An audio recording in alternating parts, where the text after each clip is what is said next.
having knocked out the roller coasters in Bangkok and then Pattaya, and with no other operating coasters close to where we were living, we set our sights on Chiang Mai since it has 4 roller coasters, 2 of which are new for 2022.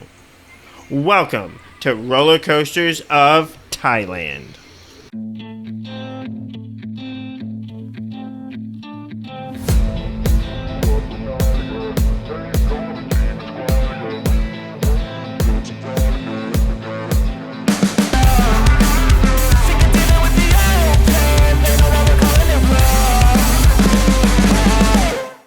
Before setting off for Chiang Mai, though, I was greeted with a great treat while attending Soeng's Thao Suranari Festival, a kiddie coaster. Although difficult for coaster enthusiasts to find, between the food, atmosphere, and enjoyable little kiddie coaster, Rith Phai Ha, I really enjoyed having a roller coaster pop up right across from my bank. Though, with most great things in life, it's not something that was built to last. A trip up to Chiang Mai, over an 11-hour drive, took 2 days going each way. Our first night, we stopped at the Fantasy Resort in Chiang, as it seemed like a nice place to stop over and spend the night. We had a good dinner at the nearby restaurant and enjoyed the cowboy charm of the lodging. Then, we headed for Pongyang Jungle Coaster and Zipline Resort in the northern mountains of Chiang Mai. My wife was nervous to drive up the mountains, so we recorded a video to help anyone else who may be nervous and would like to see what the drive is like. I know my wife has watched it multiple times to celebrate her accomplishment. The drive up was beautiful, and we passed many gardens, parks, and restaurants that would likely be enjoyable places to spend your time. Of note, if you're parking at the resort, the first slot is for guests, the second inlet is nearest the cabins where we parked, and beyond that is the office where you are supposed to park to check in. Since I figured we would be tired from the long drive, we got a cabin on property to spend the night at the resort. Although expensive at 1,700 baht, I feel the room was very big, offered a big bathroom, and had nice views from the rooftop porch, which I just love having a rooftop porch. My thinking here was that I could either do everything in the resort if we arrived early enough, and then we could rest easy from our long drive, or simply get up in the morning and knock out the attractions before heading on with our exploration of Chiang Mai. This assumption was really correct, as even with the zip lines, it will likely only take you about 2 to 3 hours to complete everything this park has to offer. We also got the Thai barbecue dinner for 700 baht, which I thought was nice, but my Thai wife thought was expensive and not too yummy.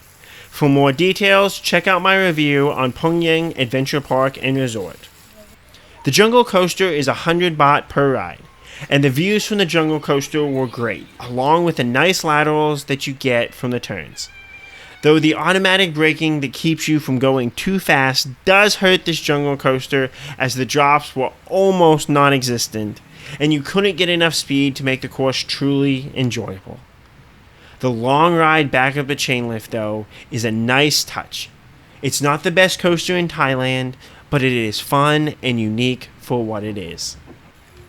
Then we headed down the mountains towards Hidden Village, since it is maybe 10 minutes off the main road leading back into Chiang Mai. Hidden Village is very similar to Pattaya Sheep Farm, though Hidden Village's main attraction is its dinosaurs. As much as I enjoyed the charm of Pattaya Sheep Farm, I found Hidden Village lacking in most areas, especially for a 200 baht entry price, 100 baht if you have a Thai driver's license. I was able to ride Green Tea Worm, as the roller coaster database calls it, though the sign says shuttle train, which was a subpar powered kiddie coaster. I did enjoy the sense of speed that this coaster offered off the first drop, though, which made me rank it just above Wacky Worm at Pattaya Sheep Farm. Then we stayed at the Imm Hotel in the middle of Chiang Mai so that we could walk around the city and do other touristy things. Then, when we were ready to leave, we stopped at Jungle Adventure Park at Buffalo Island Resort in the south of Chiang Mai. Although not exactly on the road south towards Bangkok, it is probably a 20-minute-ish detour in both directions. Like Pongyang Jungle Coaster and Zipline Resort, this park is also owned by Jungle Day Cafe. So it has some similarities. This park opened in 2022, so everything looks brand new. Despite being called a Jungle Adventure Park, it is in the middle of farmland and there's barely any shade or tree coverage. We did not stay on property, but the pool villas look fantastic, though I imagine as demand picks back up, the prices for them will be really high.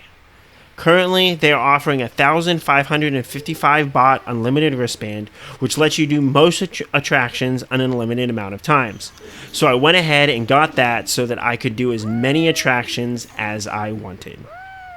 Their other coaster, Butterfly, was not operational. When my wife asked the woman selling us tickets about it, she said that it had already been removed, though it would seem strange for Jungle Adventure Park to scrap this coaster so early. So for now, its status seems to be unknown. The coaster they do have operational is Coaster Kart.